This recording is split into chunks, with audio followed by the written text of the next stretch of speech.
सुप्रभात बच्चों, मैं पंकज कुमार ओझा, हिंदी शिक्षक, modern English school Bihar Sharif से। आज मैं 8वीं वर्ग के आप सभी विद्यार्थियों को आपके सहायक पाठ्य पुस्तक भारत की खोज से पाठ 3 पढ़ाने जा रहा हूँ। और आज का शीर्षक है हम लोगों को महाकाव्य और उनके इतिहास। आज इस विषय वस्तु को हम लोग पढ़ेंगे। आइए अब जानते हैं हम लोग महाकाव्य क्या है, पुराने ज़माने का इतिहास क्या रहा है, इसके बारे में हम लोग जानते हैं। आइए अब पाठ की ओर चलें और आप लोगों को पढ़ाना शुरू करें। पाठ 3 है आज महाकाव्य, इतिहास और परंपरा है। आज इनके महत्वपूर्ण बिंदुओं को हम लोग पढ़ेंगे। और इसमें देखिए पहला बिंदु है प्राचीन भारत के 2 महाकाव्य हैं, रामायण और महाभारत।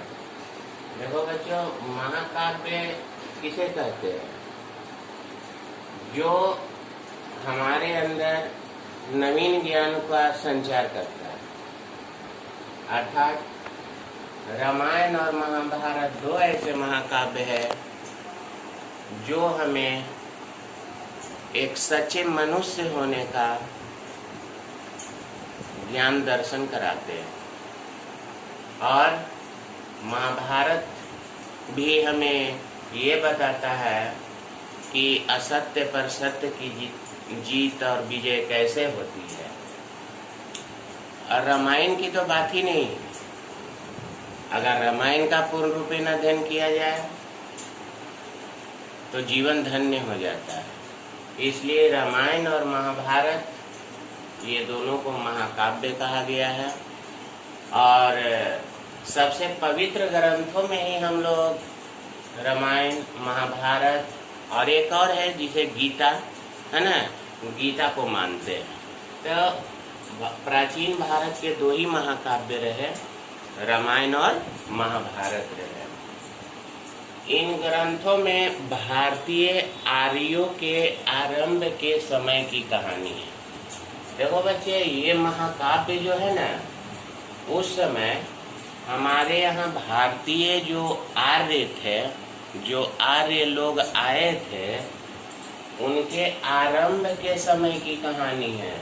वो यहाँ आए तो क्या किए, कहाँ रहे, कहाँ बसे, उनका खान पान क्या था, भोजन क्या था, उनकी संस्कृति क्या थी, वो समाज में किस तरह से रहते थे, किन किन कठिनाइयों का सामना किए, ये इन ग्रंथों में पता चलता है। रामायण, महाभारत और भी ग्रंथों में ये भारतीय आर्यों के आरंभ के समय की कहानी को पता चलता है कि वे कितने कष्ट उठाकर अपने जीवन को आगे बढ़ाए, कभी जीवन में हार नहीं माने, हमेशा आगे ही बढ़ते गए। और उन्हीं का रूप आज हम लोग हैं कि आज आराम से अपना जीवन यापन करते हैं। रामायण और महाभारत भारतीयों का अभिन्न अंग है। देखो बच्चों, हम लोग सनातन धर्म को मानते हैं और सनातन धर्म मानने वाले रामायण को बहुत पवित्र ग्रंथ के रूप में मानते हैं और महाभारत को भी पवित्र ग्रंथ के रूप में मानते हैं।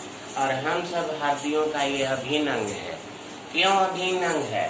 क्योंकि हमें रामायण और महाभारत से नवीन ज्ञान प्राप्त होता है।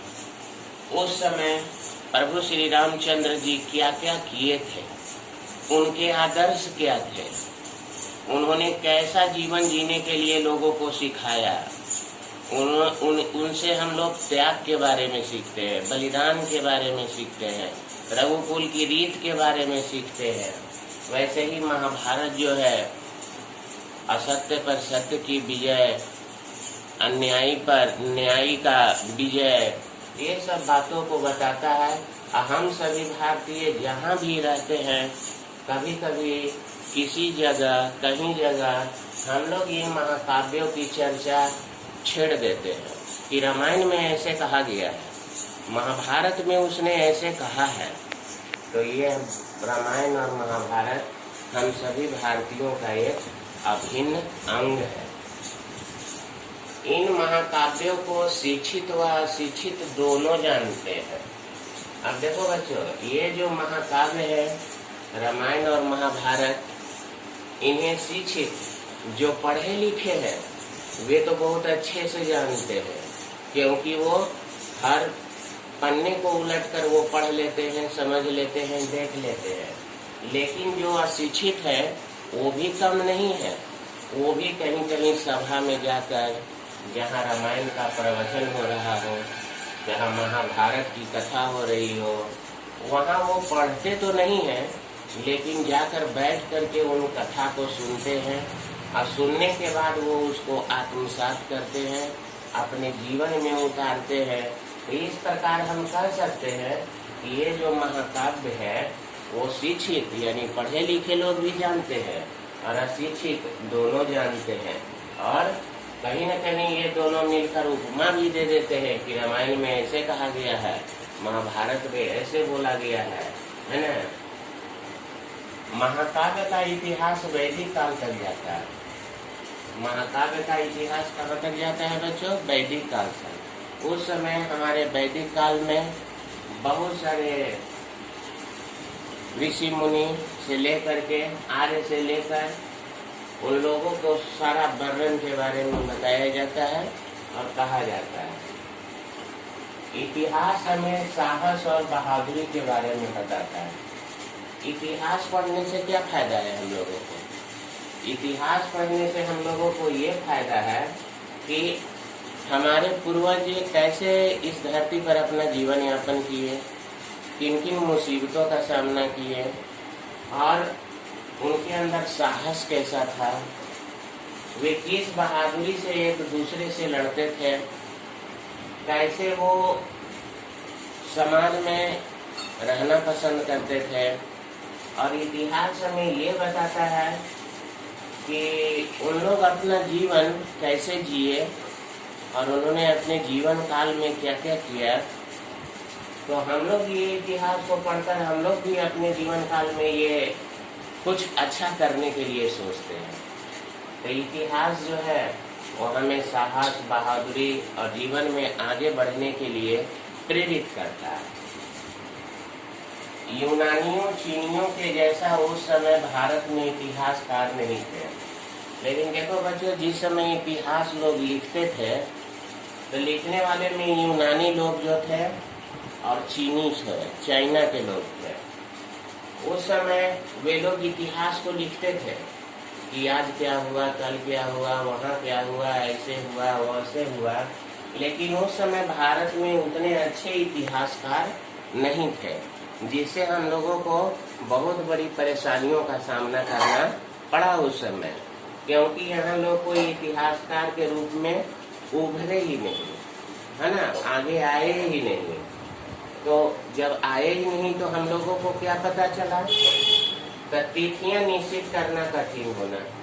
तो जब उस समय भारत में अच्छे इतिहासकार नहीं थे, लिखने वाले नहीं थे, तो बहुत सारी ऐसी घटनाएं हैं जिसके तिथियों को, यानी जो घटनाओं का वर्णन इतिहास में किया गया है उसके तिथि का, समय का निश्चित करना थोड़ा कठिन हो जाता है।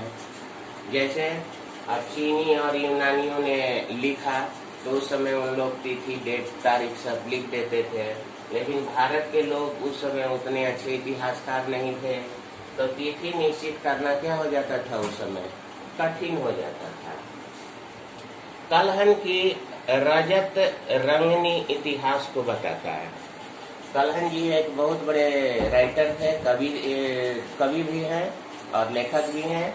तो उन्होंने क्या किया, एक रजत रंगनी नाम का पुस्तक लिखे थे वो, जो कि बहुत ही ये प्रसिद्ध मशहूर महाकाव्य की ओर इशारा करता है ये। और इसमें वो इतिहास को बताते हैं कि हमारा देश कैसा था और क्या था, नहीं था, क्या करते थे, नहीं करते थे यहाँ के लोग। लेकिन ये रजत रंगनी कहाँ के इतिहास को सिर्फ बताता है, ये सिर्फ कश्मीर के इतिहास को बताता है। किसके इतिहास को बताता है?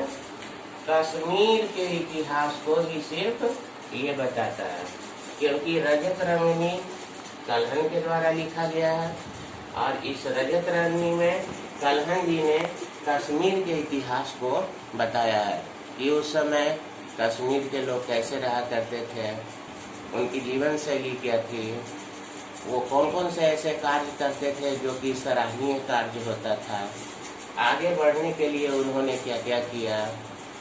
रजत रंगनी में कश्मीर के बारे में पूर्ण रूप से जानकारी मिलती है।